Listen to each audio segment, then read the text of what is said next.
too. "You seem tired," she said. Rope sighed and said, "Hard to sleep some nights, especially since Buckle." "I try not to think about Buckle," she said, trying, as she said it, not to think about Buckle. "It's best not to think about Buckle," Rope agreed. She delivered Harrow. An old farmer had built one out of scrap and railroad spikes. It was a new thing, or a thing from before that was back again, which was probably more dangerous. On the southern border, at the foot of a nameless mountain west of the well-named mountains, the courier found the farmer in her barn. She was making modifications with an after torch. The thing was all shadows and sharp points in flashes of hot light. The farmer lifted her mask. Juniper, her name was. She looked at the courier's uniform and said nothing. The courier helped her hitch the heavy frame to an old horse. Juniper had no ghosts to work her land. Out in the fields, the courier walked behind, feeling the softness of the broken soil under her boots. She took an unbroken clod in her hand and broke it. She spoke the word for the thing the farmer had built. Harrow. Juniper did not repeat the word aloud, the way people usually did. The courier told her that she should have filed a request. The Sayers rarely made exceptions these days. "They told my committee to send someone," the courier said. "They could have sent some of their own." Still, Juniper said nothing. But she took the courier inside and set out 2 bowls, filled them with potato and onion soup. The moth flew in loops around the lantern while they ate. She delivered whiskey.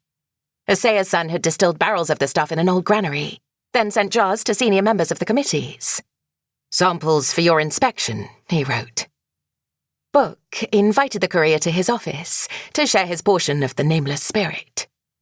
"Obviously a bribe," he said, turning the jar in his hand. "Wouldn't be right to drink it alone." Book served as chair of the Names Committee.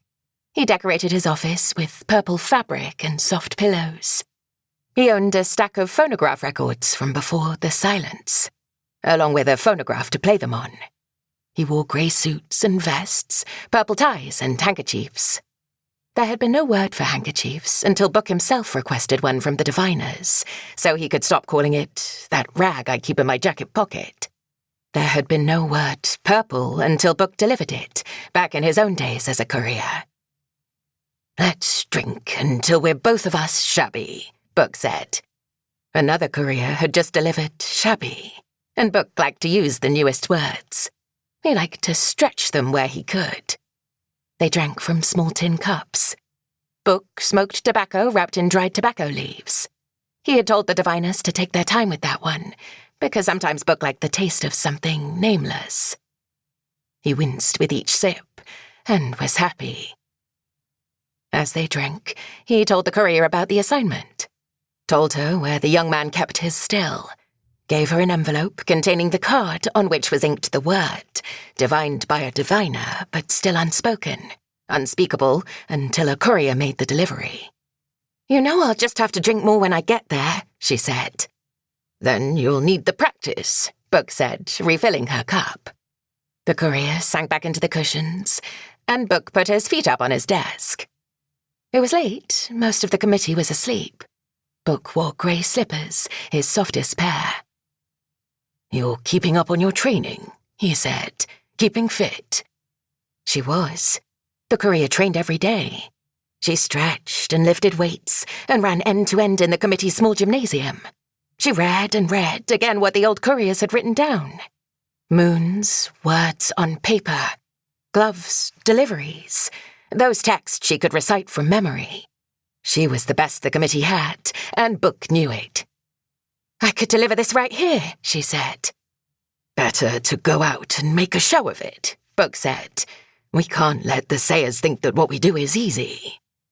"Let the Sayers think what they want," she said. Book frowned. He did not like this kind of talk.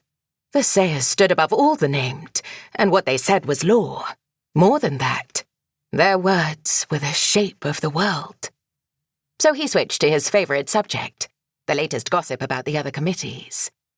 A daughter of the Maps Committee chair had run off and taken up residence in the nameless quarter.